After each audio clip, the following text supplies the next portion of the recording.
Hello, hello. Welcome to the workshop wireless playground. Um, I hope I'm audible and visible, and the stream is all good to go.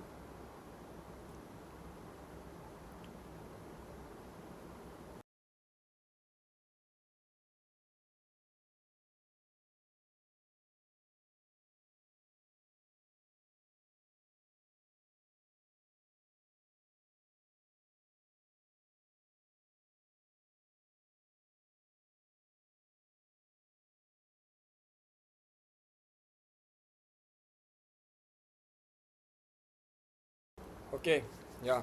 So the stream is going good. So wireless playground, huh? So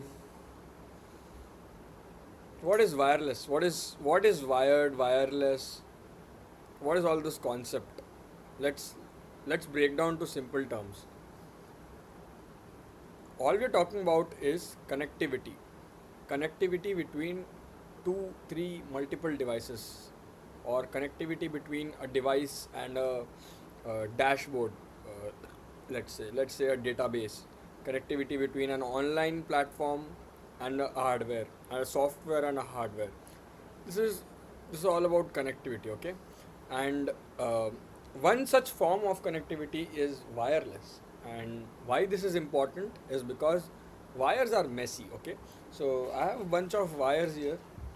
They are pretty messy. See, they are messy, and I don't think all the time wired connections will be suitable for us. Uh, let's say you're sending your friend a message. Will you put a long cable from your phone to your friend's phone? No. Wireless works there. Wireless is something that that I feel is a long range connectivity can be feasible with wireless. Okay, so today and we will be discussing wireless connectivity that is possible on ESP32. The agenda for today is identify, that is, we'll identify what an ESP32 is. So this is an ESP32 C6 board, if you can see. So we will identify what ESP32 is. We will understand how we can connect Wi-Fi um, on ESP32, basically how Wi-Fi protocol and everything works on ESP32. We'll implement Wi-Fi. We'll also configure about Bluetooth, and because ESP32 also provides Bluetooth and Bluetooth node with ESP. We'll also learn about ESP-NOW. Okay, ESP-NOW is a proprietary protocol which we will learn further. That is a form of wireless connectivity, and I think that's an amazing wireless connectivity favorite. And we'll compare and decide which one is perfect for our projects, which connectivity is perfect for our projects. We also have different wireless connectivity options, but and then lastly we can see how we can apply all of these to our projects, and how what are the cautions and everything. Okay, so this is the basic agenda for today. This is what I've planned. Let's jump into ESP32. What is an ESP32? Okay, ESP32 is this. This is what is an ESP32. It's a C6 version of ESP32. It has multiple versions. S3. You have the ESP32 room module, that is the base module. We also have various other models. C3 we have HS. We have multiple modules which have multiple purposes, which have multiple configurations, and which are required for multiple different platforms or whatever devices you are making. So for project to project it differs. So let us talk about ESP32 first. ESP32 is a low cost, low power system. It's a system on chip SoC that we say. It is developed by Espressif Systems. It's a company. Espressif Systems is it's basically a microcontroller, to be short, to be precise. It has a dual core Tensilica LX6 microprocessor. So these are just the configurations of the microprocessor. It has up to 240 megahertz of clock speed, basically the processing speed and everything, which we can say, to be very broad. It is the clock speed basically refers to at what speed the microcontroller can operate. Um, It's integrated with Wi-Fi, as I said. It has Wi-Fi. We'll talk about it. How, and what the Wi-Fi is. We have integrated Bluetooth in this. We have classic and BLE, classic Bluetooth and BLE, Bluetooth Low Energy. It also has a proprietary peer-to-peer wireless protocol called ESP-NOW. This is my personal favorite, as I said, and it is very interesting how it works. So we will understand ESP-NOW deeply. Why ESP32? Okay, this is a big question. ESP32 is very versatile according to me. In my opinion, if I were to choose a microcontroller for my project, my first thought would be ESP32 because it has a rich wireless stack in a single chip. I don't think any system previously when we were working with Arduino.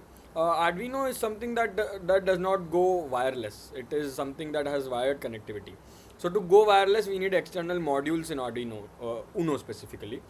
But ESP was a revolution. ESP is something that has multiple wireless options stacked on a single chipset. So it provides us various other opportunities, unlocks us various other opportunities to work with Wi-Fi, to work with Bluetooth, to work with ESP-NOW, make peer-to-peer protocols, mesh networks. And ESP is so versatile because I love ESP a lot. And ESP is so versatile, it works with Arduino IDE, it works with Expressive IDE and MicroPython. You can also program with MicroPython on ESP. It is ideal for smart devices, wearables, home automations, and whatnot. So you can do many things. It's a sensor node. So basically, it is one single power packed chip that can perform various activities on your projects or your models. So if I were to recommend any microcontroller, I would suggest with ESP32 because it is somewhat versatile. It is somewhat very great. So that is according to me. Okay. So let's see ESP32 in detail. I'll just switch to the camera.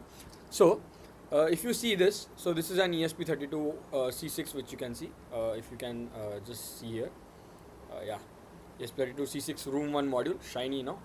Yeah, it has this module has a NeoPixel LED here. It has one reset button, one boot button, two USB pins, one for UART application, that is for uploading the code and UART protocol communication, and one is a USB port. This is just for power supply. Basically, you can give 5 volt power via USB port to it. If you don't want anyone to just access your code or upload any code, you can just connect it via USB mode and just give power. So it's basically for different purposes. Okay, this is what we say. Yeah, this small chip right here, it is used for programming the ESP, and this here, this is the ESP32 main, the brain, the thing that controls this board. So this is a development board. This is the microcontroller here. This is the antenna, PCB antenna here, that is used for Wi-Fi and Bluetooth purposes. So yeah, and this jumper is used for measuring current, and there are various other components that are required for the working and power supply of the, basically some power electronics and everything. So what are we going to focus today with ESP32 is we'll be doing Wi-Fi, Bluetooth, and ESP-NOW. We have some activities for Wi-Fi and Bluetooth, so I'll be showing you the code and everything. I'll be explaining you the code, how it works. I'll explain what things can be done, how can they be done, and what are the multiple components that need to be learned. Basically, a short like a session on wireless technology. So to get back on ESP32, so this chipset right here. So I'll connect it to Arduino IDE, and I will upload a Blink code, and let's check how the Blink code works. Okay.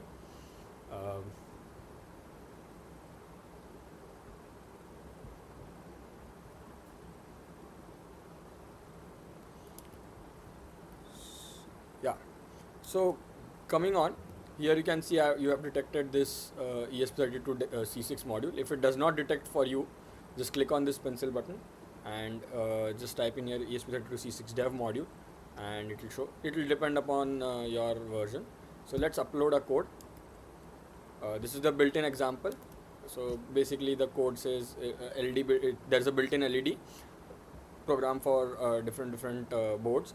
So there are so there is a defined pin already, and then just all we are doing is LD built-in high, that for 1 second, and LD built-in low for 1 second. That is a blink program. It says uploading here. So let's see.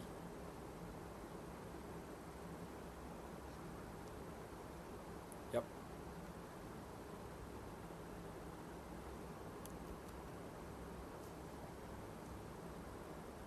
Oh. Okay. So can you see? 1 second on, 1 second off. 1 second on, 1 second off. So yeah, this is the blink basic blink program on ESP32. It's for me, this is the best thing that I feel personally, that it is very cool. ESP is very cool for me.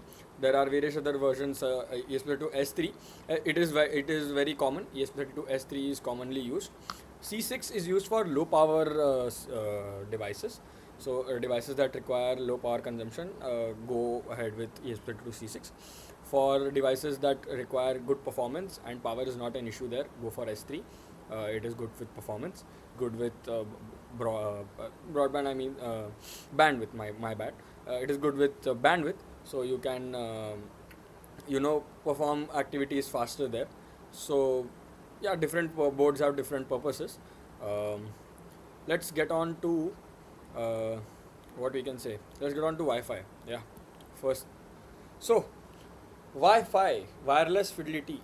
Okay. Wi-Fi is, everyone uses Wi-Fi, right? So we use Wi-Fi in our homes. Wi-Fi is an integral part in today's world. Yeah. Wi-Fi. You are watching this stream on Wi-Fi. I am streaming with Wi-Fi, and Wi-Fi is a very versatile technology. And Wi-Fi is something that that is the, I can say, the lead of wireless technology, according to me, in my opinion, because it is very widely used, first of all, and it is more efficient. Okay, so basically it has multiple functionalities. Wi-Fi is used to set up devices.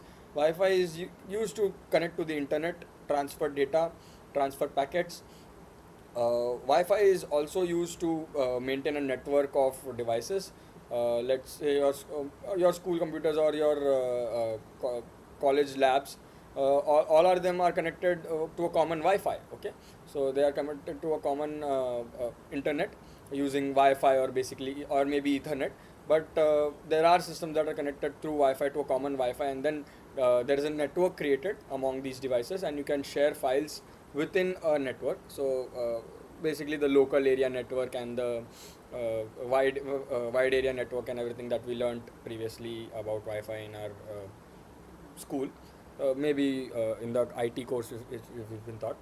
So talking about ESP32's Wi-Fi capabilities, it supports 802.11 BGN Wi-Fi. Now, what is this 802.11? It's an IEEE standard. It is it's an IEEE standard. It's a representative of different basically the band working and everything. So basically it explains what the Wi-Fi is. It also is the BGN have different purposes, have different transmission speeds. So they are, if I'm not wrong, they are 11 Mbps, 22 Mbps. They have different speeds, transfer speeds, and they are required for different purposes, and they have different protocols and different security methods which transfer data. Okay, so it operates in 2.4 gigahertz band. So now we have two Wi-Fi's. So wherever you go, you have noticed that you get two Wi-Fi options commonly nowadays. That is a normal Wi-Fi, and then there's something called 5G.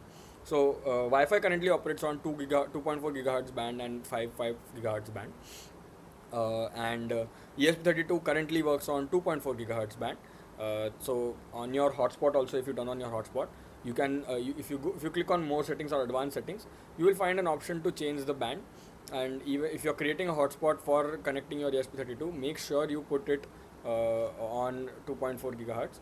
Let me just show you. Yeah, so if you can see, here AP band. There is something called AP band. I'll just switch to cam. There is an AP band. If you can see, it's 2.4 gigahertz set right now. You can set to 5 gigahertz. That is fast, and it is more compatible. That shows here 2.4 gigahertz is more compatible. So yeah, so basically it works on 2.4 gigahertz, and it has 3 modes. Station mode, you can connect to existing Wi-Fi networks. Basically, if you want it to connect to Wi-Fi, ESP32 to connect to Wi-Fi, and you want to display, let's say you want to connect to some website, or you want to connect to backend, or if you want to transfer some data to a specific URL, or if you want to send a HTTP request, or let's say you want to download some packets or something, then you can connect this ESP32 to a Wi-Fi network. You can and you can just you can just connect it to the Wi-Fi and then do the specific task that is required. So like you connect Wi-Fi on your phone and then download your files. It's the same way. We also have an access point, basically a hotspot to be precise. It acts as a hotspot. It creates an access point. You can connect your device to ESP32, and you can transmit data to your devices, or you can create a hotspot network, basically as a repeater, basically you can say. That is the STA plus AP, act as both client and server. It can connect to a Wi-Fi and then transmit it more further. So let's say here is a Wi-Fi router. Let's say here is a Wi-Fi router, and here is your device. Yeah, here is your Wi-Fi router, and here is your device. And in middle there is no connectivity because there is a huge gap. Okay, so you can place this ESP32 as a hotspot there.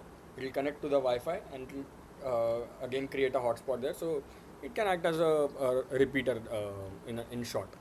So there are multiple applications. You can host a web server to control and monitor devices. Basically, when you log into your Wi-Fi of the college Wi-Fi, you get a dashboard where you can enter your username and password, right?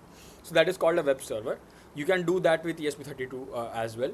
When you connect, so you create a hotspot of your ESP32, make a web server dashboard using HTML, and you can take user inputs. You can display sensor values and data, and you can connect to internet for cloud integration, that like I said, Firebase or HTTP post request, MQTT connections. MQTT, I'll explain what is MQTT. And you can also use Wi-Fi for OTA firmware upgrades. Now what is OTA? Over the air. Okay, over the air firmware updates. So sometimes you made a device. Okay, let's say you made a device and you want to now change the firmware code of that device. You are not satisfied with the current version and you want to give a firmware upgrade. How you can do that? You can do that using OTA. So basically this ESP device, ESP32 can be reprogrammed using OTA, and you can connect to a Wi-Fi, common Wi-Fi network, upload your code, and it works as an OTA. Okay. So basically these are the purposes of this is the capability and application of Wi-Fi. Let me explain what HTTP is. HTTP protocol, basically kind of a protocol. It's a hypertext transfer protocol. It's a client server communication protocol, and HTTP is basically the request that you send to the web server. That is get request, post request, put request. That is depends upon your use case. Okay, so get request is used to get data from the client and from the API or whatever, let's say, and post request is used to send data to the server. So it works like that. So it is widely used in IoT devices for dashboard purposes. Create APIs. Basically, you can obtain data and create an API from your ESP32 and then show it on dashboard, or you can create an API on your dashboard and you can obtain data from that API. Okay, and ESP32 roles in HTTP. You can create an HTTP server and an HTTP client, like I explained. So you can it serves as a web page, and user can access sensor data, like I explained, sensor data from the ESP32, and then display it on the browser or app, whatever you want. And you can also use ESP32 as a client. Basically, get data from an API, get data from specific URL, like let's say Firebase, and then display it on the serial monitor or work out accordingly. So let's say you have stored some true or boolean values, true or false, on your web dashboard, and according to that it should perform functions. And the libraries that we are using here our Wi-Fi.h to connect to Wi-Fi, web server, that is to create an or an async web server to create a embedded web server that I explained, the login dashboard which I explained, basically an HTTP client, basically to send REST API programs. Okay, and then we can go to MQTT. MQTT is basically, it's like a socket, just like it's displayed there. It's like it connects between the IoT device hardware and the dashboard. Okay, so it is a connectivity medium. Its full form stands for message queuing telemetry transport. It is lightweight. It is a protocol that operates on low bandwidth, high latency networks, and it is ideal for IoT and sensor networks. Okay, so how MQTT works? Let's understand how MQTT works. Okay, this is important for us to understand because MQTT is something that is widely used in IoT devices, industrially, globally, uh, for dashboarding, for display purposes. So let's say you have a weather station, you have a device made of ESP32 that has multiple sensors that obtain weather information and everything. So it basically it is used to obtain data, and then it is displayed on a dashboard using this MQTT socket. So so yeah, like I explained, so MQTT handles distribution. There is a broker, so let's say AWS, or we have Mosquito. So there are different brokers that provide MQTT dashboard. They have things board, basically to create a dashboard and obtain the data and then display it on the dashboard. So it is basically like a master who is sitting and who is obtaining data from the socket and then displaying on its dashboard. And we have a device that can publish or subscribe to topics. So basically, let's see it this way: you are receiving an email, and you subscribe to the email, you will receive that email. Basically, it's like a distribution network. Okay, examples are ESP-NOW publishes sensor data to home. Let's say so temperature data. You're obtaining temperature data of your home and it's displaying on your dashboard. So it publishes the sensor data onto the dashboard, or basically it sends the mail or message, you can say. And it can also act as a dashboard where some other ESP32 is sending the data, connecting to a common MQTT socket, and then another ESP32 is displaying the data on an LCD or an OLED display, let's say. So for setting up MQTT on ESP32, we again require Wi-Fi. Using the Wi-Fi.h library, we can access Wi-Fi on ESP32. And there is something called pub client.h, pub sub client.h. This library is the most common Arduino based library that is used to perform MQTT on ESP32. And there are some as MQTT brokers, let's say. Basically, for better understanding, I will say MQTT broker as a dashboard provider. Okay, it is not the exact word, to be precise. It is not the exact word, but to explain it, to sum it up briefly, I can say it is like a dashboard provider. Okay, so there are local dashboard providers, that is Mosquito on Raspberry Pi. You can set up a local Raspberry Pi with a MQTT broker called Mosquito. We can also go for cloud dashboards, Adafruit.io. We have Arduino Cloud. We have Things Board. We have HiveMQ, and we have multiple other. AWS also provides an IoT dashboard. So there are multiple brokers, the cloud-based brokers that are widely used today in industrial devices. They are used in projects. They are used in monitoring systems, industrial IoT. They are used in automation systems.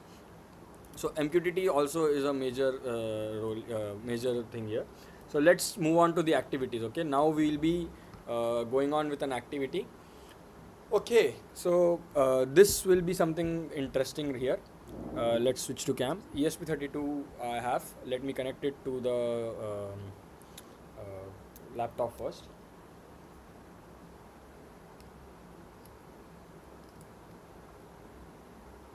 The blink code is still running. Okay, so let's see what the first activity has to say. Activity 1 says connecting ESP32 to a Wi-Fi network. Okay, and it gives a library here, Wi-Fi.h, as we discussed. We will be connecting ESP32 to my hotspot, mobile's hotspot, and we will be displaying the IP address of ESP32. So let's get ahead with that. I'll just open the code and I'll just explain you the code. Okay. So um, yeah. So here we have included the Wi-Fi.h library. As I said, this library is important, and as soon as you install the ESP32C6 board, um, 1 minute, just a minute.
Yeah, I'm back. So where I was explaining the code, right? So we create we include the library here, and then define the SSID, that is the hotspot SSID, and the password. So this is the SSID and password. Please don't connect. Yeah. So if we have a serial monitor, we are beginning the serial monitor with the baud rate 11.200. This is the baud rate that we have set and commonly used for ESP32 devices. On back of the ESP32, sometimes or in the manual, it displays which baud rate you got to give to ESP32, and uh, and operate it. And there is a delay after that because we need to give time to the serial monitor to start, and then we are connecting it to the Wi-Fi using Wi-Fi dot begin. So this library that we are using here, this library basically takes in your input, um, and it takes in your input there, um, as SSID and password that we have saved here, and this begin we can say function. This function is used to connect the ESP32 to the Wi-Fi. Backside of the library, there are multiple programs that are happening. There are multiple operations that are going on to connect your ESP32 to the Wi-Fi. But to make things easier, this library is included. This function is used to connect basically by providing SSID and password only, and then we'll just retry on 20 times until we are not able to connect the Wi-Fi, and if we are not able to connect the Wi-Fi, it says print failed to connect to the Wi-Fi, or it prints a dot there. So 20 times it will connect, it will try to connect, and then if it is connected, then it will just say Wi-Fi connected, and it will serial print IP address. Okay.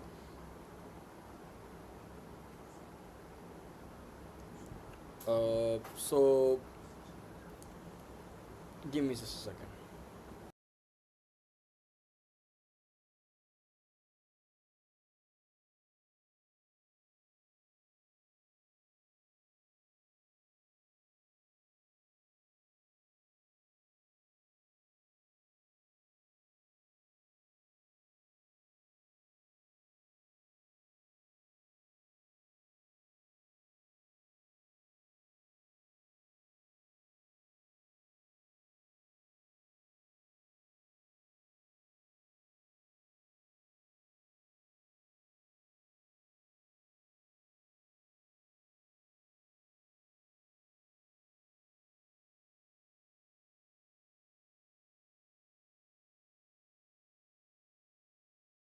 as I was explaining the code. So then it is giving a retry here. It will wait until 20 times. So basically the code here is there is a while loop, and it will retry for 20 times, and until the while loop is running until the Wi-Fi is connected. If the Wi-Fi is if not connected, it will just print failed to connect, and then it will return. It will break the loop basically, and here it displays the IP address. There's nothing in the loop. One time just connect, and then so let's upload the code here. Click on upload button here.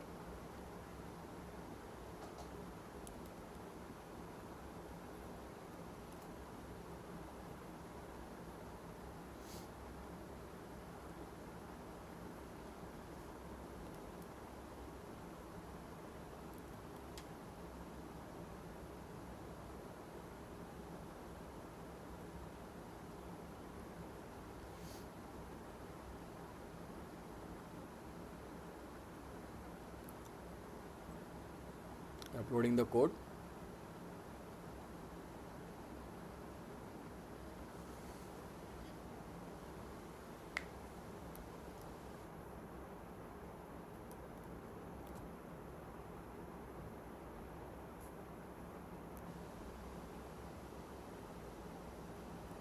Let's open the serial monitor. So you can open the serial monitor from here. Just for a quick info, change the baud rate,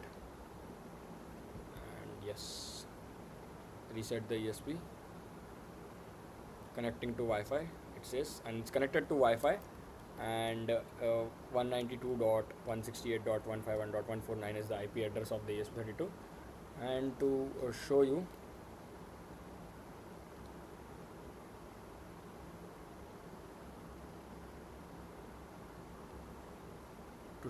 I'll just open my hotspot dashboard.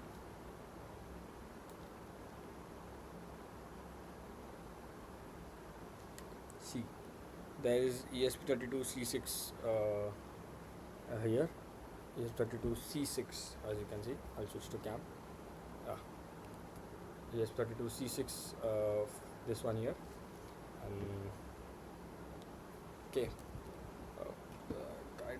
So the code and everything will be shared to you as a resource later in the chat as a drive resource, so you can understand the code from there. I know the stream quality is not that good. I've been receiving the messages. I think you cannot read the messages if I'm not wrong. You cannot read the code if I'm not wrong, and it is blurry, right? So don't worry, you will the resource will be shared in the chat, or maybe by email if you have registered. So if and at the end of the event, we will just share the link. I'll share the resource link there, or you can come back on the YouTube video and access it. The video will be available, and in the pinned comment or somewhere I'll drop the link, so you can go and check there. Or I'll drop some ID or something. You can access it from there. Don't worry about that. You will get the code. I'm just explaining the code. Just understand how the processes work.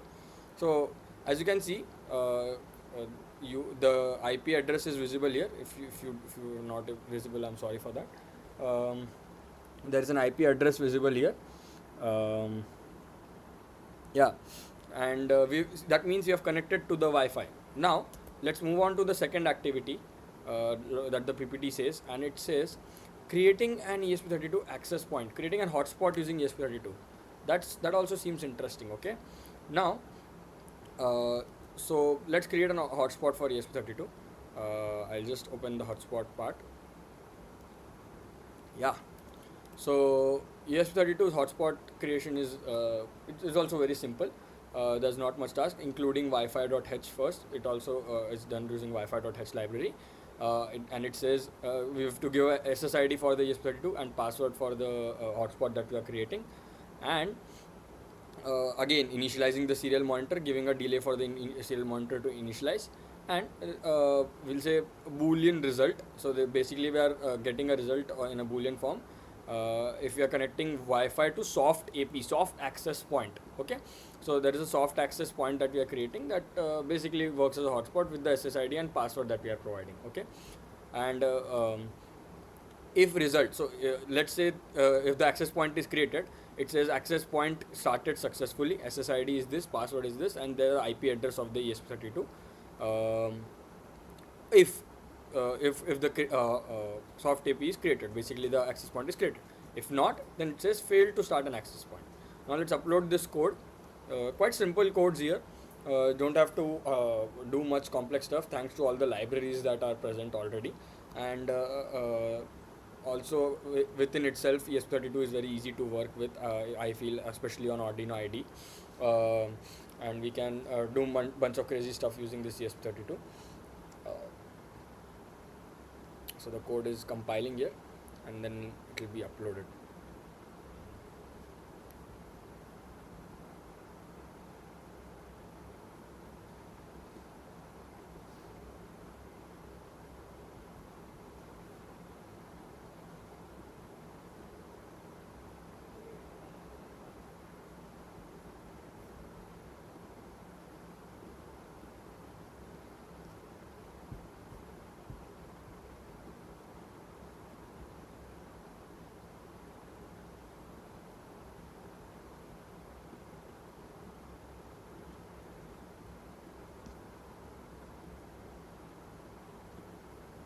Yeah, so the code is uploaded here, and let's open the serial monitor and reset the ESP. And as you can see, it says failed to start access point. Why? Let's see why it fails to start an access point here. Let's just reset here, and it says failed to start access point. Let's see why it failed to start access point, create access point here. uh, um, just a second.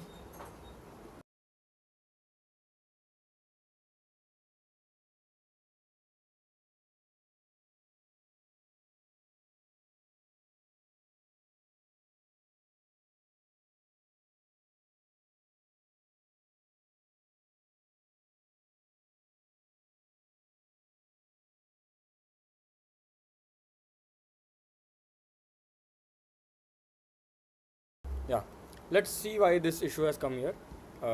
Let's debug it.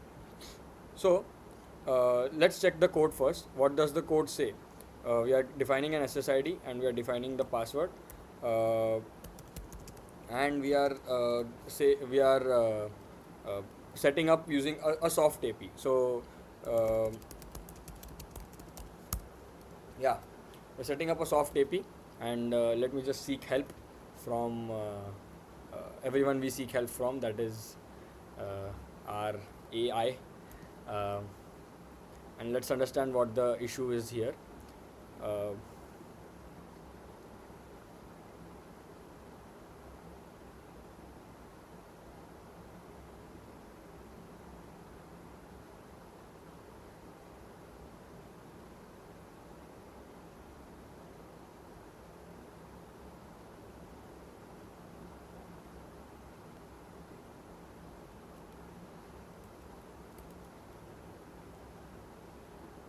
so yeah, just let me check what the issue is, and then we'll move on.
So everyone's buddy AI has helped us here, and let so to tell you what was wrong with stuff. So I'll say we were defining an AP. We were starting an AP, but we are not configuring the AP. We need to configure the access point first, and then we can go ahead. So what we have to create is a local IP, a gateway, and a subnet. Basically, a static IP for an access point, which you can define, and a gateway and a subnet that which you can define. You have to use these three things to configure an access point. And after the configuration is started, then we have to start an access point. So that was the error which we were doing here. So this was the code. So to give an explanation, the the serial monitor prints in that it is configuring an access point. It prints the IP address. It sets the local IP address, a gateway IP address, and a subnet IP.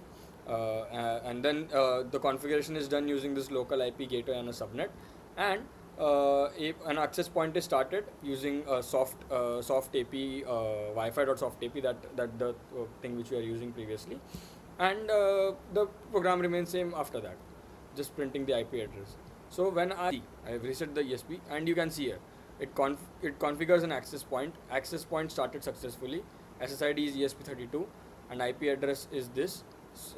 That is the static IP address that we set there, 192.168.4.1. And to show if the Wi-Fi is available,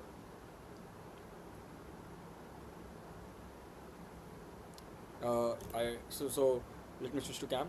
See, there is an ESP32 Wi-Fi available here that we have created just now.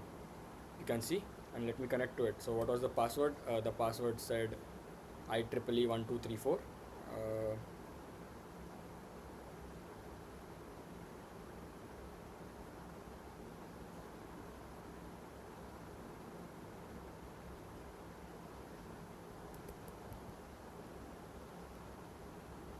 Yeah, it is connected to the Wi-Fi, ESP32 Wi-Fi.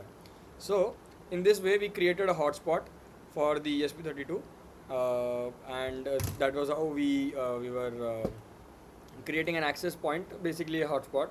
And we can send data from this, and you can also use it as a repeater there. So these are the use cases. Now let's move on to the next activity. It says sending sensor readings to Firebase using Wi-Fi and HTTP. Just now we learned what HTTP is. So we'll be sending data to Firebase. We'll be connecting to the Wi-Fi using the SSID and password that I've provided, and we will be using two libraries here, Wi-Fi.h and HTTP client that I explained. So here we are reading the data and then sending it to the API. So it using a post request. So here we are the client. So now to get to the code part. Yeah. So here when we are let's understand how the code works. So let's switch to the code. Yeah. Pardon me. We are including Wi-Fi here and Firebase ESP32 here. We can also use a web server client according to our needs, but since we are specifically using Firebase here, Firebase ESP32 library is used, and we are using the SSID and password that we've used previously to connect, and we are setting up a Firebase host. That's the URL, Firebase URL, and this is the authentication. So right now it is open, so we are not setting any authentication. We are using an ultrasonic sensor to measure distance, and then displaying and then sending that distance value to Firebase. The trigger pins and echo pins that we defined are 21 and 22. Let me just connect to the sensor. So yeah, to connect the sensor, here's the power VCC pin that goes to the 5 volts on ESP32.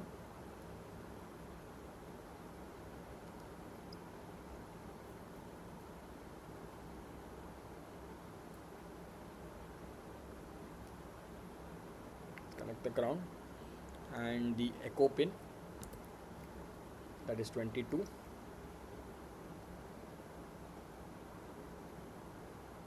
and the trigger pin.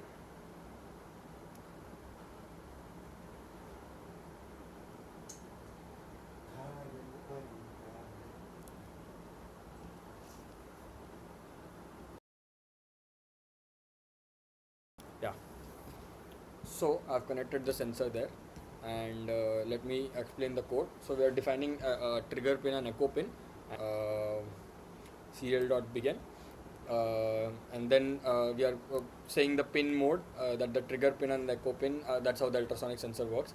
There's a trigger pin that sends the trigger, and there's an echo pin that receives the ultrasound waves. So to explain it better, so using this ultrasonic sensor here, so there's a trigger and an echo. So the trigger sends an ultrasound pulse, and the echo accepts an ultrasound pulse, and that's how we measure distance. That's how the ultrasonic sensor works. That is different from our wireless thing here. So, um, and then we'll connect to Wi-Fi. Once the sensor is initialized, we'll connect to Wi-Fi, and we will define the Firebase host and Firebase auth by using firebase.begin. And the Wi-Fi connection part has already been explained, and we'll be saying firebase.reconnect Wi-Fi true. So basically, if it is connected to Wi-Fi, it is a check that if everything is perfect, and then it will say print connect, and it will print connected to Wi-Fi. Okay, or connected, and then connected to Firebase. Once the Firebase is connected, we'll be beginning the Firebase HTTP request, and then we'll be connecting the to the port. Uh, then in that then we'll write the trigger pin as low for microsecond 2 microsecond delay, and then high, and then 10 microsecond delay, and then low. So for 10 microseconds we are sending the sensor trigger, and then we will be reading it back again. So this is the pulse duration. This is the ultrasonic code, which basically it detects the duration, and then from the duration and time of flight, it calculates distance. So let us upload this code here while I explain you the rest of the code. And it prints the distance here in centimeters. Also, if firebase dot set float, so basically ultrasonic distance is set here, and there's library is not installed. So make sure your library is installed. Okay. So the library that we are installing here is Firebase ESP32 library here.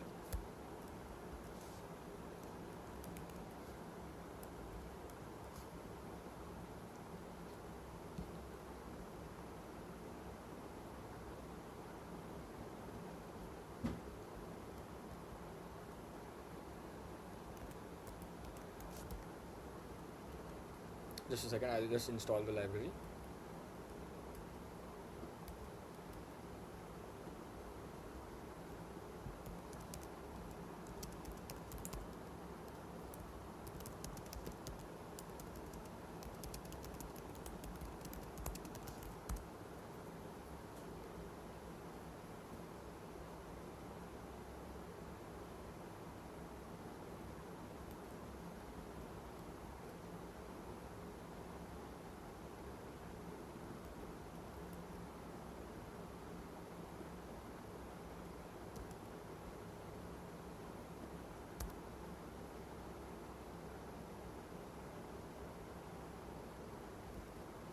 Okay.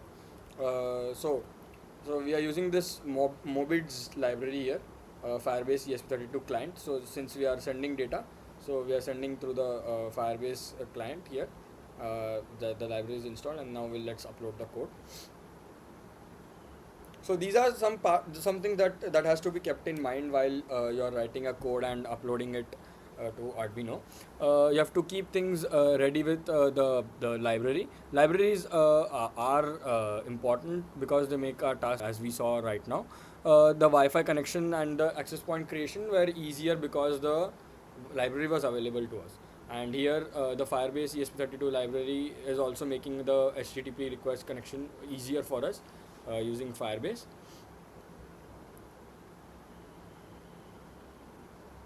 I'm waiting for the code to get compiled and upload.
Okay, another year here. Surprise for us.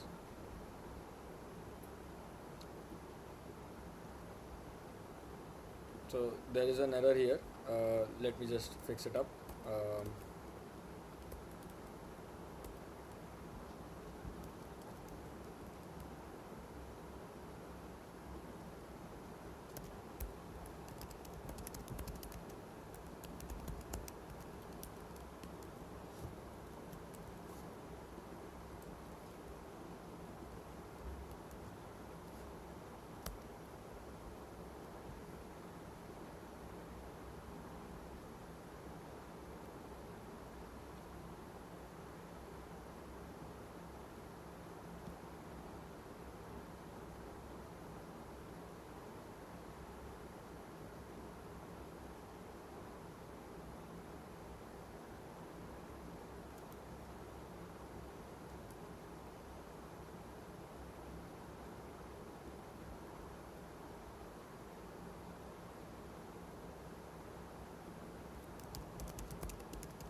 Okay, so here I'm giving a good shot next. So let me explain what I changed here. So um, basically, basically I'm setting Firebase. I've created a setup here, authentication and config setup. So for authentication, we require an API key here, and the host is the URL that we had previously. And the error which we were receiving was in beginning the Firebase. So there was an error, just like I said previously. So there is another error here with again. Let me change the library here. I think there's an error with the library. There are multiple libraries which you can use.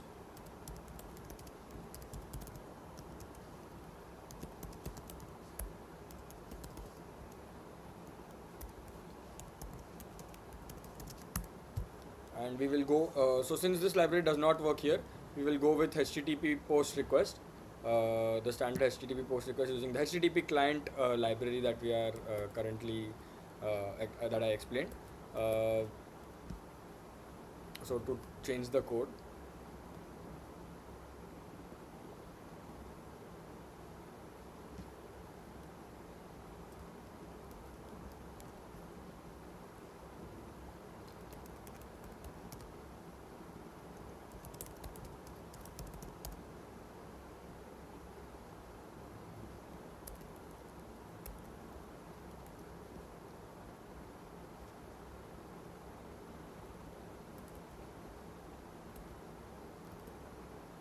okay.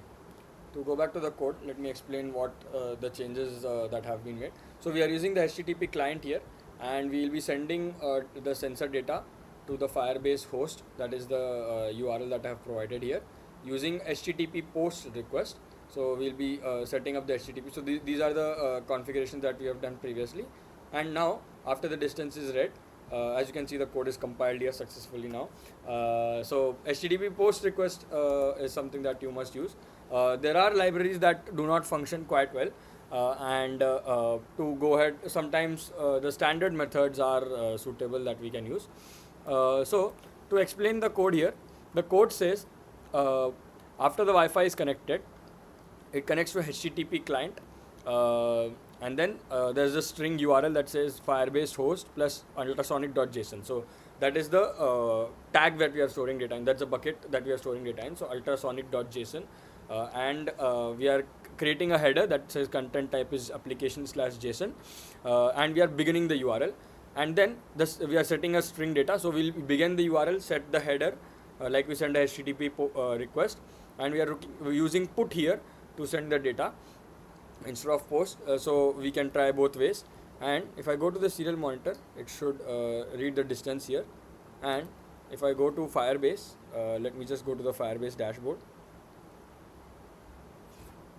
I should receive data.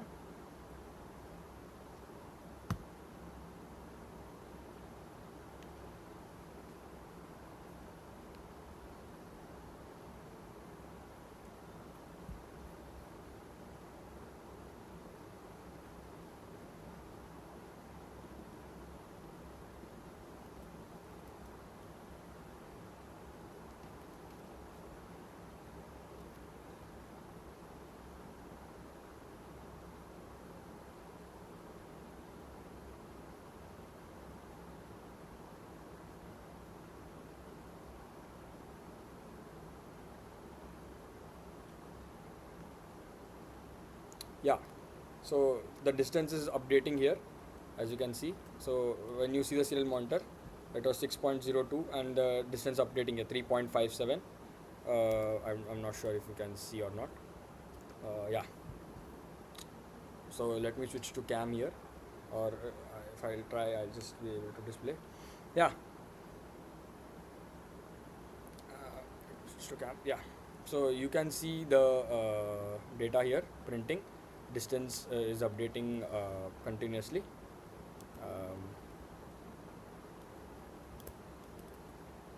See, as the values are changing, the distance is updating continuously. So this is how the code is working. The entire code and everything will be given to you, just a reminder. So this was something that we saw as debugging the error. We sometimes go to, well, not sometimes, every time we go to the AI to solve our bugs. But understanding the code is necessary here. We must understand what issue was happening, and we must understand why the issue was happening. So here the issue was libraries, no proper libraries that are functioning. So choosing the right libraries from multiple libraries is important for us here, because there are multiple developers creating multiple libraries, and not all developers are efficient there. So they use some methods that are not optimized for your system, for your device, and there are some libraries that are depreciated, that are old, currently not supported for current devices. There are some human errors that happen in the libraries, and there are chances of errors happening. These also errors can happen, let's say previously you have been working with them, but now they are not working. There might be some other bandwidth issue. There might be an issue with some configuration changes that you have made. So there are multiple debug issues. Try changing the library, or try changing first configuring what issue was coming here. If the problem persists, maybe there's an issue with the library, you can change with the library. Now to get back to our agenda, now let's go to Bluetooth and BLE. Wow, a new concept. Let's switch from Wi-Fi. We've done enough from Wi-Fi. So to discuss about Bluetooth and BLE, so ESP32 provides us multiple options here. Bluetooth and BLE, classic Bluetooth, that is used for higher data rate tasks like audio. So to send audio or files, you can use the classic Bluetooth there for ESP32, and you can use Bluetooth low energy, BLE. It is a technology that it is widely used currently for IoT devices to send just a short low bursts of data, low power use, and it does not consume much of power, because again, for battery supported devices, this BLE is a huge bonus there. So to discuss the difference between them, as you can see there, the Bluetooth Classic works on 2 to 3 Mbps. So the 2 to 3 Mbps data rate, that the speed that Bluetooth Classic offers, whereas BLE offers up to 250 kbps, around about there. So so that is the difference between the data rate there, and that is why the power consumption is very low, and power usage, as we discussed, is moderately high for Bluetooth Classic, and BLE is gives a very low power consumption there. Also, connection time is long for Bluetooth Classic, because you are establishing a strong network there, with high-speed data transfer, so it takes time to set up such kind of network connection, whereas BLE sets up almost in a jiffy. As I discussed with the use case, audio and file transfers are done by Bluetooth Classic, and sensors and wearable devices, sensor data and wearable devices can be sent via BLE. So the concept of BLE is it uses generic attribute profile. It is a profiling method, and it can be derived into two devices types. Basically, a peripheral, that is a sensor node, a peripheral that reads data and sends back to a master device, or let's say some dashboard or some kind of Bluetooth controlled part. And there is a central smart central device, whereas it's a smartphone or another ESP32. Data is sent to smartphone or other ESP32, or it can also be controlled via a smartphone and other ESP32 devices. And the peripheral devices are basically it creates a network, and the central device is the master network here. Okay, so there is one more app called Bluetooth Serial. If you just check, today we'll be operating with this Bluetooth Serial device. Um, so what we are going to so the libraries that we are using here are BLE devices, BLE server, and BLE utilities. Utils.h as the libraries go. So device is used to configure the device, as the name suggests. BLE servers is used to set up a server, and utilities are other options that BLE provides. So let's get on to connecting via BLE.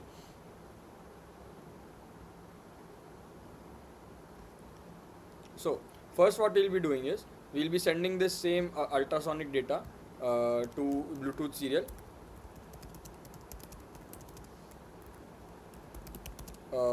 via BLE to our mobile phone on this USB serial app here, USB serial app. So let's set up the code here, and let me just bring it.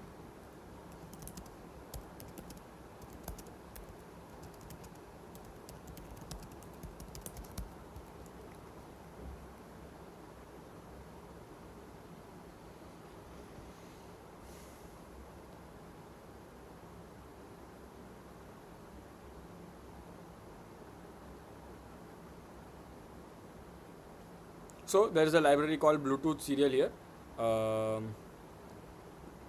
and we will set up our device as ESP32 ultrasound, and so yeah, let me switch on to the code and explain you how this works.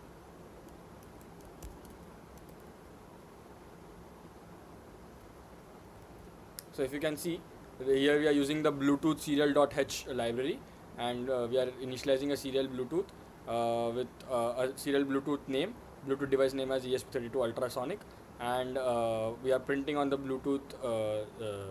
We are printing on serial monitor first. We are initializing a serial monitor, and we are printing on the serial monitor. Bluetooth devices started, pair with ESP32 ultrasonic.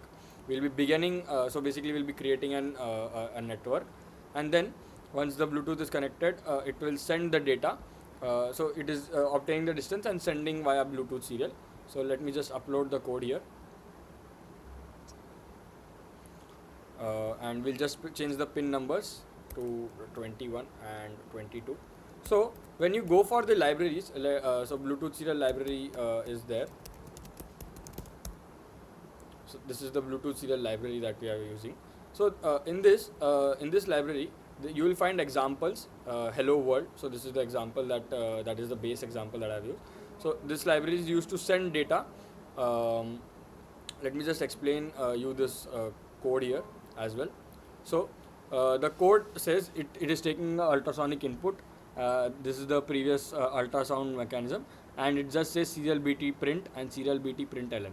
Okay, so now let's try to compile the code, and let's hope we don't have any errors like last time.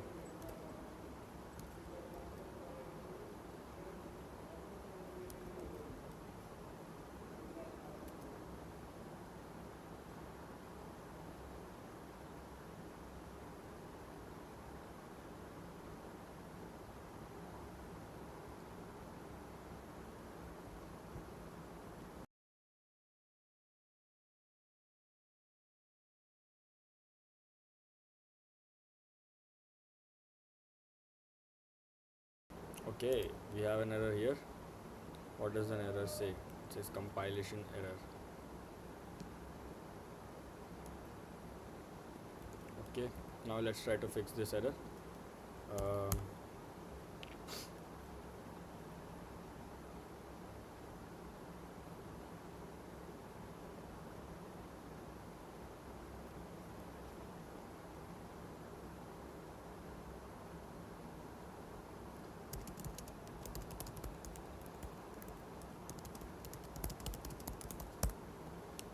Okay, so the error here says it is not supported for my ESP32 here, because I'm using ESP32 C6, and the current library that I'm using does not support ESP32 C6. Now let's look for another method. We'll be using the BLE devices libraries that I have mentioned, and we will not be using the Bluetooth server here, Bluetooth serial here. So yeah, let's go ahead with that.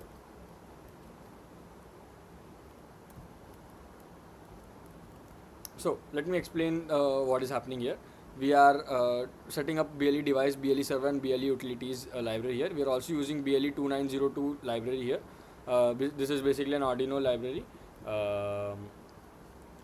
that we are using, and we are using a service UUID and characteristic UUID.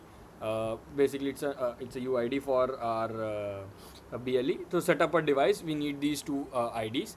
It's a unique ID that defines every BLE device, because we are operating at very high speed connectivity. So we create these characteristics using these properties, and we are initializing a BLE device with this name, and then we are initializing a BLE server, wherein we are saying BLE device to create a server, and the BLE service is turned on using the service UUID.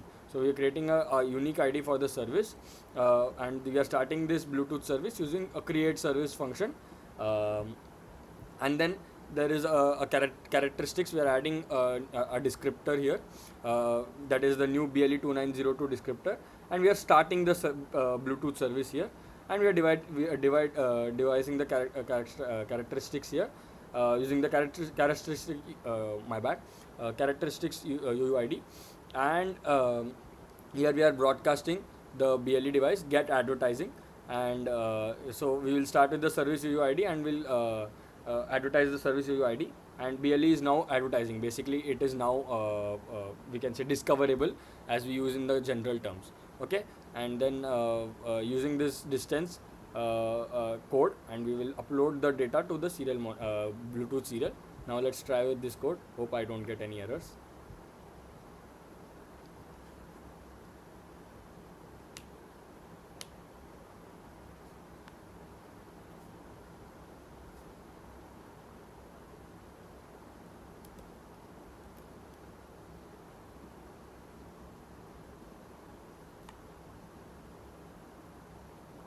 So let's by following the so we could not use this Bluetooth serial library here, so we are changing the library there.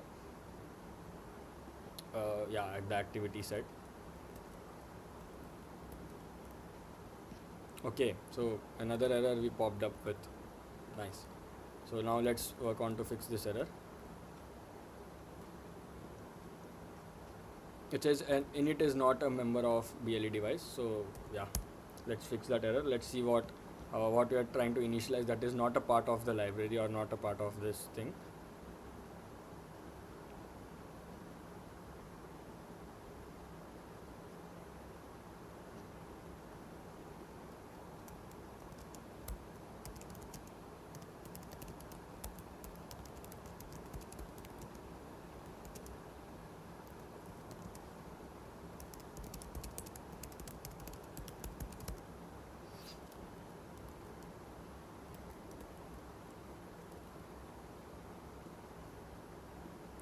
So I'll just fix the error, just check out the libraries, and then I will just work on with the thing.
So we will here go ahead with a different library now.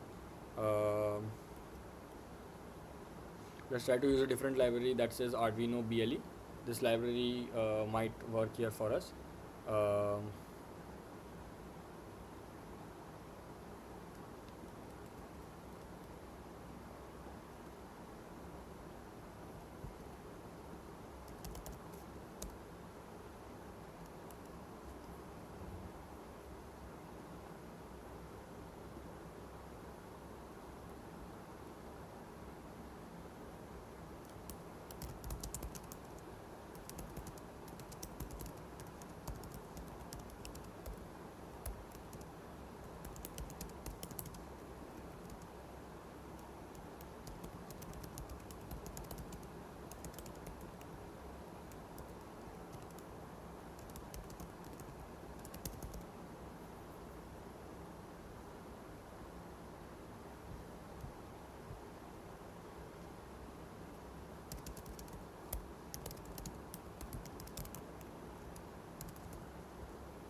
So, um, so we I don't think I think there's an issue here with the libraries that I'm using. Let's not waste time on this and let's get to another activity here. Let's get on to something else.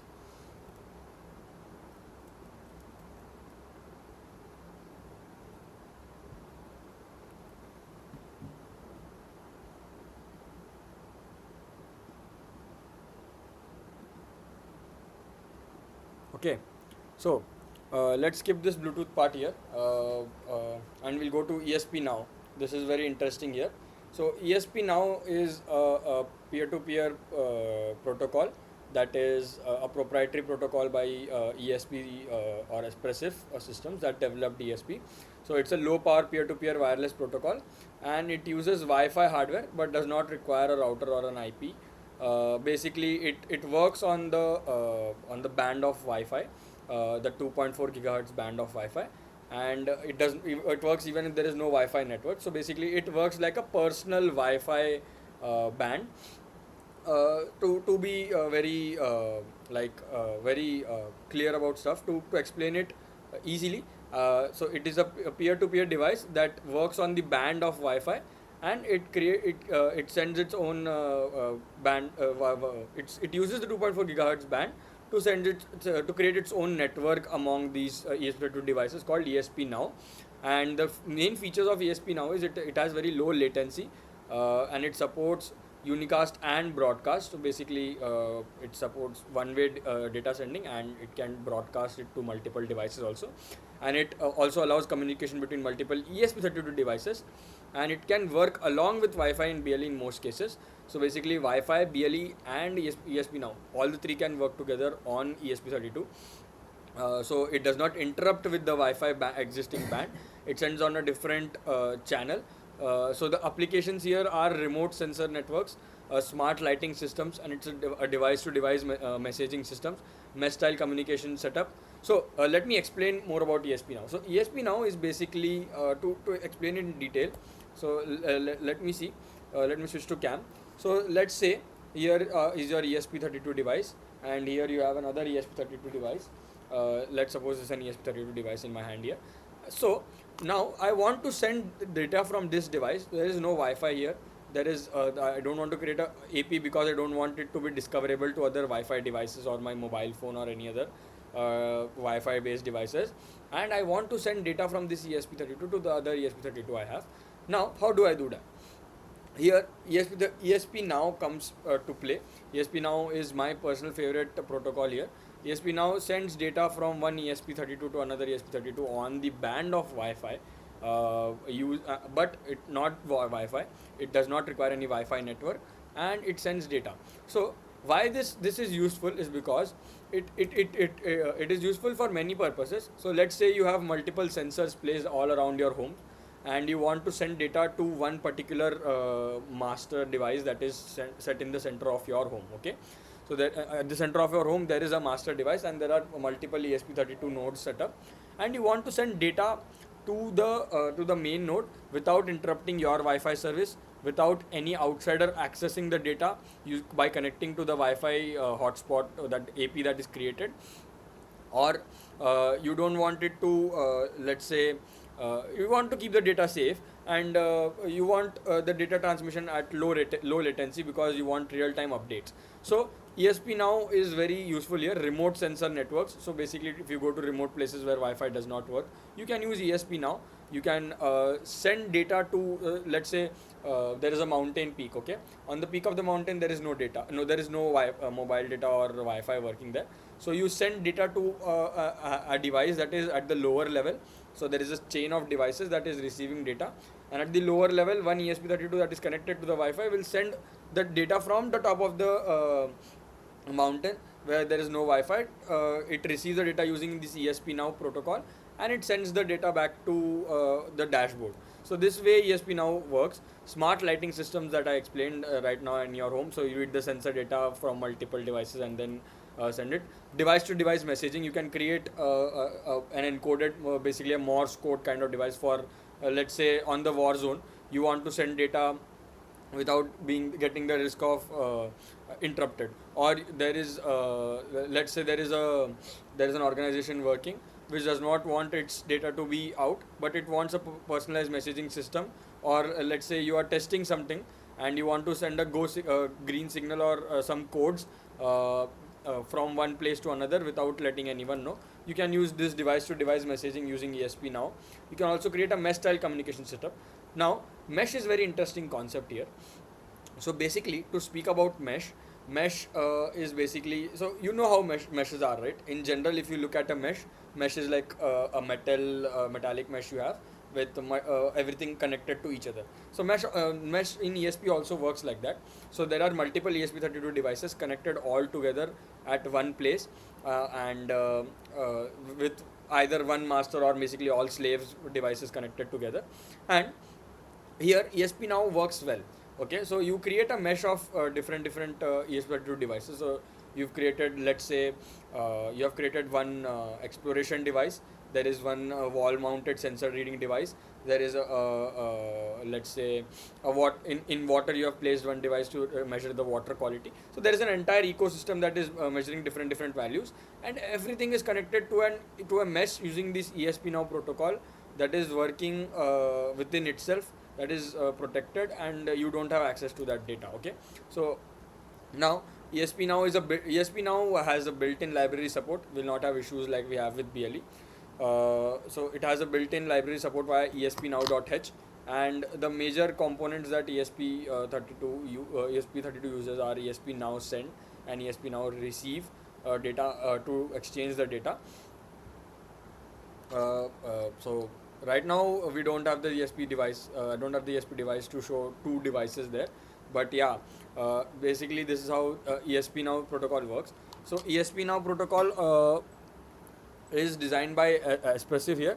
So they have their proprietary. It's not open source. I don't think so. It is open source, and so they have designed this network because.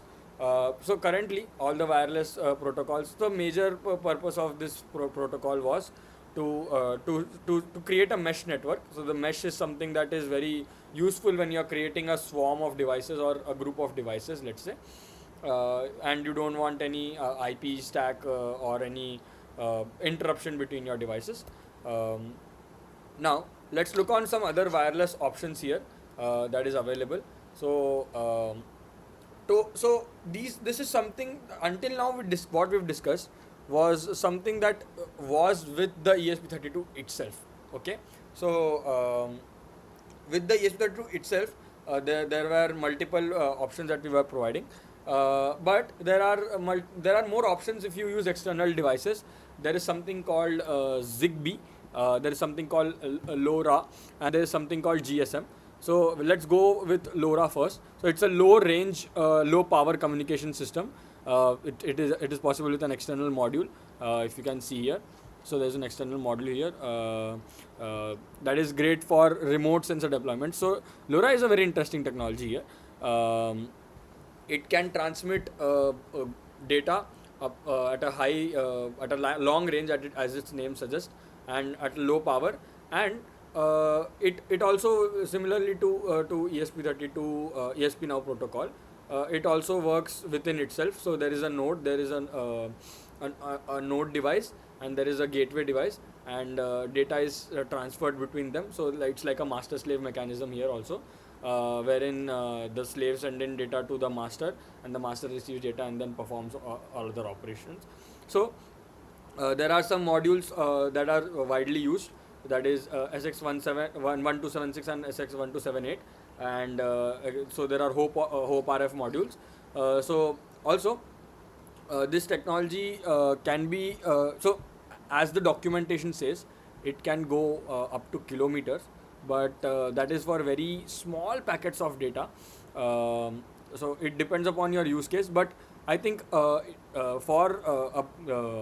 let's say a fair amount of data distance for LoRa. And for now, let's go on to Zigbee. So Zigbee is something that was retro, that was replaced, and it is still used, but now not that much by BLE. So Zigbee is operated on the same band as BLE, and so there was something called Zigbee/Thread. So it was also called as Thread. Via an ESP32H2. So like C6 I have, there is a H2 version of ESP32, or external chipsets like this here you can see by XB. So you can create a Zigbee network here. So it is again a mesh networking protocol for home automation. Like we have ESP-NOW. Back then it was Zigbee. It was very popular for this. So ESP32 has an native Zigbee support. Zigbee support was given on ESP30, is given on ESP32 right now also. But you can use these external modules to create again a mesh network. So it all depends upon your use case. Okay, so all these wireless technologies, ESP-NOW, LoRa, and Zigbee are have some plus points and minus points within them. So it requires a compatible stack and hardware, that says here. So you need a hardware. So there's a hardware constraint here. Okay, there's a stack constraint here. There's a tech stack constraint here, and also so here is where, so if you don't concern about, if you're not concerned about the hardware, and if you're not concerned about the power, let's say, so you can go for Zigbee. If you are concerned with if you want high range data transfer, if you want long range data transfer, you can go with LoRa module. If you want an internal communication without any external module, so your size constraint you have, so you can go with ESP-NOW protocol. So the more we will discuss on the use case, we will be discussing what all protocols to go with. There's also something called GSM, that is your to explain in short, mobile data cellular network, using the SIM800s and SIM7600 modules. It creates an internet access via cellular network, that is mobile data. So it is basically like a SIM module. That is the module here. So it has built-in some modules also have built-in GPS here. This is the antenna for the GSM. So basically what happens is, sorry, here there is the antenna for GSM, and this is the Bluetooth antenna. So basically what happens is it acts like a phone that is connecting mobile network. It has an internet access via cellular networks, and it is ideal for remote and mobile IoT devices. So let's say you are sending one device far away, and you are far away, and there is no Wi-Fi there. Or let's say you are sending a device for an external exploration where you cannot put up a Wi-Fi router, and it is far away from your base. Let's say a bomb detection rover that is going in the military fields, but it is far away from you. You cannot go there, right? So here GSM works.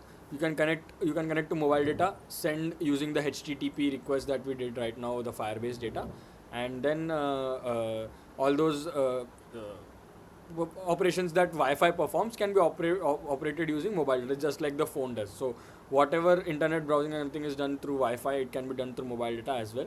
So similarly, the LTE also works. So cellular also works there. Ideal for remote and mobile IoT devices, and it is controlled via AT commands over the UART. So UART is a protocol again, that is wired protocol, and it is controlled via the AT commands that we are sending. So there are multiple commands, let's say AT plus CSQ. So it is used to set up the device, and then connect to the network, give a network provider, give a SIM card to it, give a network provider to it. You can send SMSs through it, you can make calls through this, you can connect to mobile data here. So let's say you want to make a safety device wherein an emergency call must be placed after detection of something, or let's say a call must be placed to the user after an automatic detection is done. So that can be operated using this GSM module as well via the AT command. So the code is to provide an AT command. So let's compare and decide what to use when. Okay, here we have learned about multiple things now, and let's compare and contrast what things we need when. Okay, so when we talk about range, Wi-Fi gives up to 50 to 100 meters range, and we have Bluetooth Classic, as we discussed, gives up to 10 meters of range. BLE gives 10 to 30 meters of range, since it has low it works on low energy, and low, like small data packets can be transferred. It can be stretched up to a little bit high distance, not that much. It usually ends there. but it is just promised as per the data sheets. ESP now works up to 100 meters protocol, so there is a distance constraint here with the ESP now thing that we were talking. LoRa, as discussed, I said it goes up to kilometers, 2 to 10 kilometers, but it is promised on these data sheets, and but sometimes these devices fail to comply. And GSM is global, so wherever mobile data is available, GSM will be available there. Wherever you're getting a tower signal, GSM can work there. Okay. For data range, let's say Wi-Fi has a high data range. We know it can go up to 10 Mbps for ESP32. Speaking for ESP32, it can go up to 10 Mbps. For Bluetooth Classic, it is 2 to 3 Mbps as we discussed. BLE goes to 250 kbps. ESP now again jumps back 1 to 2 Mbps because it is again working on the Wi-Fi band. LoRa, as the name suggests, long range, data speed, data rate. So it has a low data rate, 0.3 kbps, not that much, but suitable for sending sensor telemetry devices, basically reading sensor input and sending back to the node or sending back to a master device there. And GSM has medium data rate, so it depends upon the speed of the GSM you're getting. So it depends upon the speed of the mobile data and the network tower availability. Okay. So now let's talk about the power usage. Wi-Fi has a moderate power usage. Wi-Fi is something that so it has a good power usage there. Whereas Bluetooth Classic, I'm sorry with the error here. Bluetooth Classic operates on medium power, and BLE operates on low power. I got switched with the data there. So Bluetooth operates on medium power, and BLE operates on very low power consumption. ESP now operates on medium power consumption because again it is working on the Wi-Fi band, but not it is not using the Wi-Fi, that traditional Wi-Fi. So it is not that much, but it is less than moderate. LoRa works on high power consumption as we speak. There are low power communication also available with LoRa, but usually when we go for data transmission up to goods distances, the power is required there. And GSM works on high power usage. Okay. I was confused. I'm sorry. Power usage for Wi-Fi is high. My bad, I was looking at setup complexity. Power usage for Wi-Fi is quite high. As we speak, Bluetooth Classic works on moderate, and BLE works on very low power usage. ESP now has a low power usage since it is not accessing the Wi-Fi there. LoRa has, as the name suggests, ultra low power long range connectivity. That goes ultra low, but GSM has a high power consumption there. Setup complexity is something that I was talking about there, and I'm sorry for that. Goes with moderate. Bluetooth Classic has low setup complexity, and BLE, as we are doing now, has medium setup complexity, and we kind of got stumbled upon there. ESP now has a medium setup complexity, not that much, but yeah, you need some skill to set up ESP now. LoRa and GSM also require high setup complexity because there are things that work on long range devices and that work ideally or like singularly. Best use case for Wi-Fi is web servers, cloud connectivity, as we were talking, to send data back to dashboard for a static level indoors or connected to a Wi-Fi router. Servers like the dashboard that we are seeing. Bluetooth Classic is used for audio and file transfer with serial replacement, used for an online serial, let's say a wireless serial monitor. And BLE is used for variables and short impulses of sensor data can be sent. ESP now, as we were discussing, can be used to create a sensor mesh, and direct peer control can be done through ESP now. LoRa is used for remote sensors, as we were discussing with LoRa also. Remote sensing, that is long range data transfer, can be done with only the sensor values. GSM is used in mobile and remote devices again, as we explained while we were discussing GSM. So, to summarize this table, so if you are working on devices that does not care about power, let's say devices that are connected to an external power supply or a power plug, you can go with Wi-Fi that works well. You can go with a Bluetooth Classic, although not recommended. If you're using a high file data transfer or audio transfer, you can go with Bluetooth Classic, or GSM works well. If you have a static power supply, or if your battery is not the rechargeable battery that can be, so let's say you are using a battery that lasts long, that has high longevity, you go there with GSM. But if you are using devices that require low power consumption, where power is a priority for you, and for creating mesh networks, go with ESP-NOW. For creating, for sending data from wearables, small devices from nearby range, for small range and sensor data telemetry, go for BLE. For long range sensor data telemetry, go for LoRa modules. Okay, so these are the best use cases you can use for the wireless network there. Now, here are some things that you must take care with working with wireless devices there. Security essentials. Use VPA2 for Wi-Fi networks. So VPA2 is a security system there that is generally used in Wi-Fi. VPA2 and VPA3 are currently used. It has basic authentication for web interfaces. That is the login portal and everything that we must create. BLE characters can be used. BLE characters. So working with BLE, you can use passkey or Bluetooth password or something like that. That first confirms if it is sending the data to the right user and it is connected to the right device, and then it can send the data. And for MQTT, prefer TLS enabled brokers. So TLS enabled brokers that have set up credentials, so MQTT password and MQTT ID that are provided, not to any open MQTT server. Like now we were doing with Firebase, it was a true read and write Firebase. So this was open Firebase, which is not generally suggested, but for the purpose of the demo, I was doing that. So for power management, generally when we are using GSM, when we are using Wi-Fi, and we are using ESP32, there is a deep sleep and light sleep mode in these for power saving devices. So let's say you want a power efficient device, but it should have GSM because it should work anywhere. So then you can go with the deep sleep and light sleep mode. You can disable the unused radio. So let's say you're reading sensor data every 5 minutes and then sending data and then switching off, and then no sensor data is being sent or Wi-Fi is not being used, turn it off. You can again turn it on, again initialize, again set up. That way you're saving power also. And when you're using BLE, you can switch off Wi-Fi. When you're using ESP-NOW, you can switch off Wi-Fi and BLE. So that depends upon your use case. And you can minimize the active connection time. So send all data together.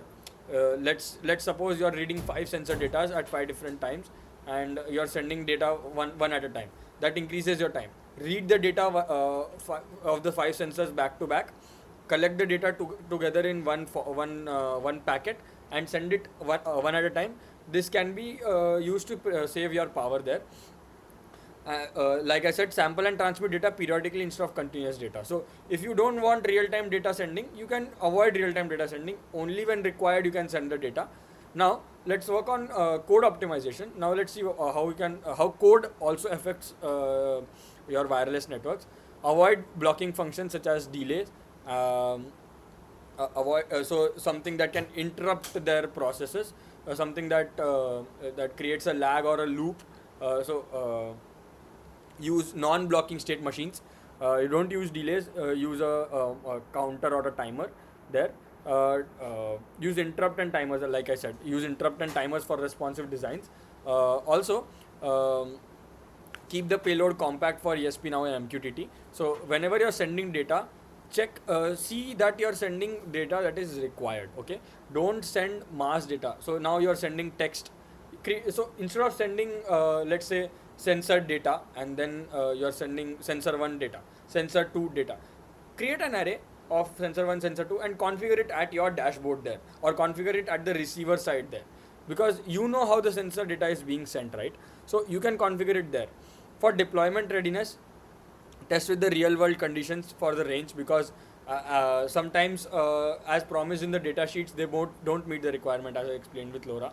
They don't meet the requirement. So test it on ground with your requirement usage, if it is working with every test cases. with everything that you're trying to use, every possible issues or every possible situation that the device might get into. Monitor signal strength. Use RSSI to optimize for Wi-Fi to optimize your positioning of the device, where the you are receiving higher strength, where you are receiving higher good speed, greater transmission speed. Log that in.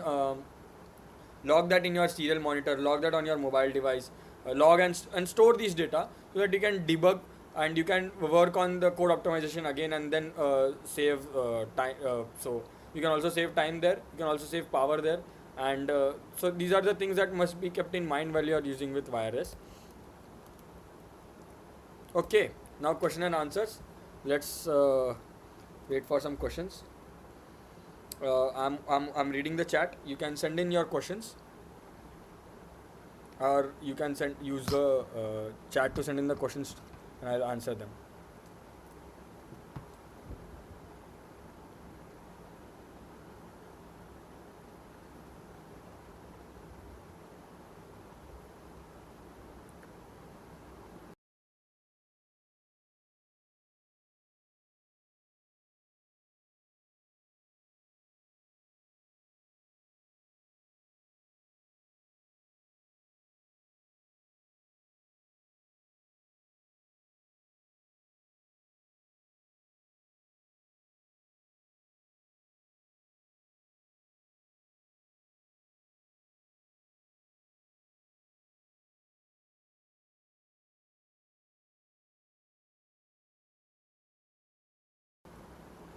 Any questions? I'm reading the chat. You can send in your questions, and I'll be happy to answer your doubts.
We have one question here that says how to reduce power consumption of ESP32 when it is using Wi-Fi mode without compromising the data sent.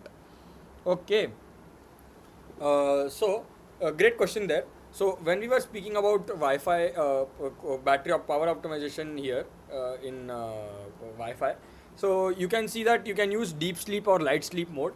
If you are sending continuous data, let's say you are reading the distance from this ultrasound sensor like we were doing, okay? So you are reading this continuous data. You want to send continuous data back to the Firebase. So plan out so create buffers. So let's say you are creating a device wherein if the distance is at a certain level, then it must detect and report there. Or let's say you are detecting continuous data for depth level of something, or the rising and for a machine's height, if it is coming really close to let's say another wire or something, that must be detected using sensors. So there you cannot do anything much about it, but you can go with HTTP, or you can go with various other short pulses of data. So let's say now you can create a barrier there. Now let's suppose you have placed the sensor here and you want that this sensor must detect if the device is coming up till here. So if the device, create a barrier, if the distance is until here, turn off the Wi-Fi. Only when the device is coming little closer, turn on the Wi-Fi, send the data, and then close the Wi-Fi. So this is where you can prevent more power consumption with Wi-Fi. Also, one more thing is send as much data compactly. So send data that is in a short format with little data, not much text and everything, not irrelevant information, small data. That way you can save a lot of transmission there. And also, when working with power control devices, I suggest if you can use BLE, use BLE. Okay, BLE, so you can use BLE or ESP-NOW to create a node there. Let's say you are reading a sensor input and you are sending it back via Wi-Fi to a dashboard. Instead of that, on a battery device, let's say a car is reading all that nearby data, and then it wants to send the sensor data back to to the dashboard. Instead of the car sending the data back to the dashboard from BLE or ESP-NOW, send data to a node that or a beacon that is set up at the center or in anywhere. Sorry, excuse me. That works closer in the vicinity, and then send the data back to the dashboard using the master device or the beacon. The beacon can be connected to Wi-Fi. That way you are not using the power of the battery there. You are not consuming the power of the battery there, and you are consuming the power of the device that is at the beacon that is connected to the main power supply. So that is some ways you can prevent the power usage, high power usage in ESP32. Any more questions? Great question, Vedant. I hope your doubt is solved.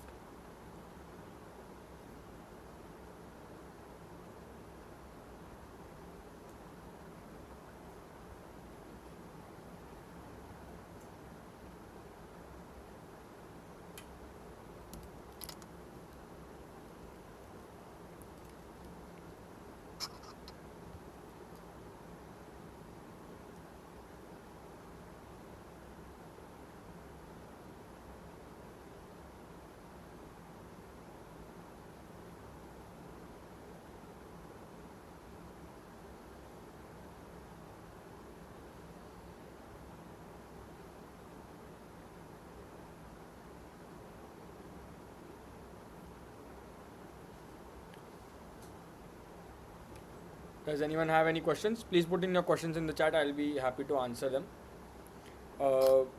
Also, this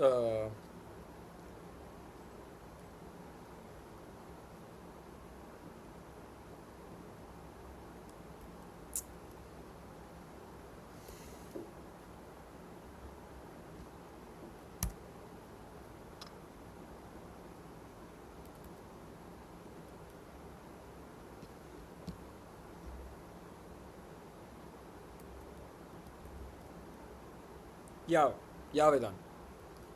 It is.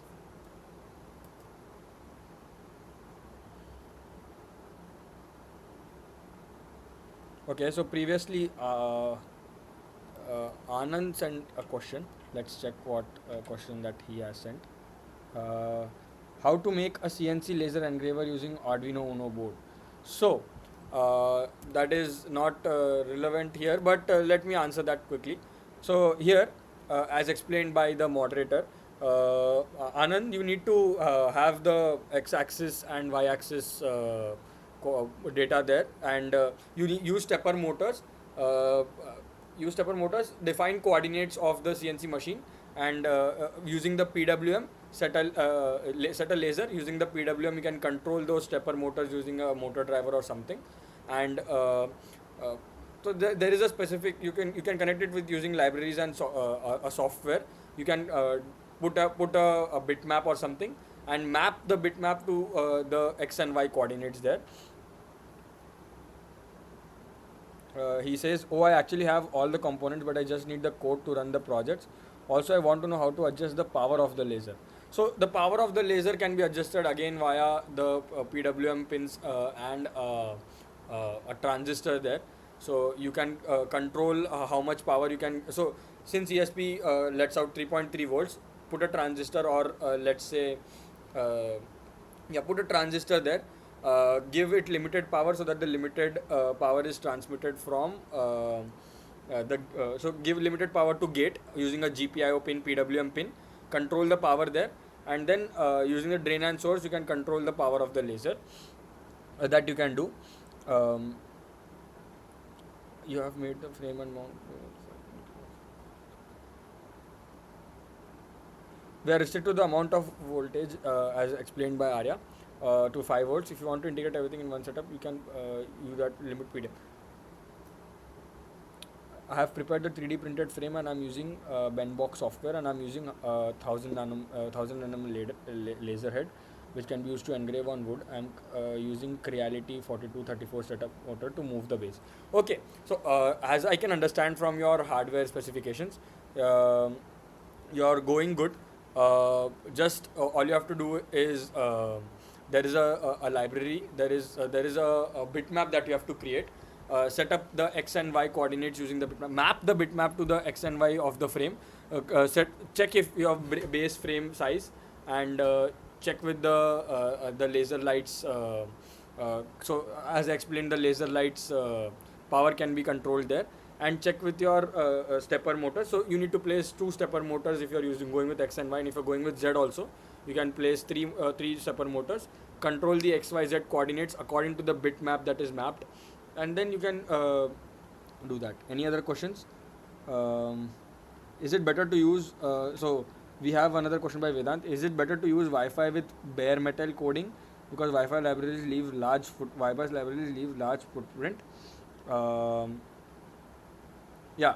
So the so as explained by Arya, there the moderator, we will provide that you have optimized code, it will be better. So basically, Wi-Fi with bare metal is something that I have not touched that much, but yeah, uh, something that you are using as a code optimization, or let's say if you are working with uh, you're working with uh, you're working with your data very specifically, to be short, then you can use that. So I've not worked well with bare metal, but yeah, something uh, that is explained better in that comment.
Any other questions? Please put in your questions in the chat.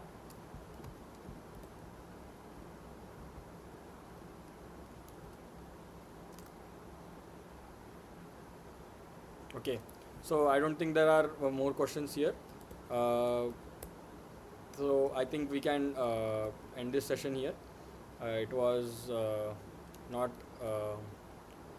So yeah, thank you all for attending. I know we had some errors there. We had some problems with the code, but I'm sure I'll just work on them, and maybe in the next session we'll have something to show. We'll have something to work on with better means, better ways. I was also very inefficient with this with the library and everything. Um, yeah. So thank you all for attending for IEEE CS department. For so please fill your attendance there. The form has been shared. Um, thank you everyone. Very informative session. Thank you. Although BLE is something that we could not do it, we could not perform in hardware. But I'm sure sometime in the future I will put up a BLE, something on BLE, and we'll fix that there. And yeah, uh, and hope you understood everything quite well. If there are any doubts, furthermore, I'll be waiting more 2 to 5 minutes for any questions, and then we can end this stream.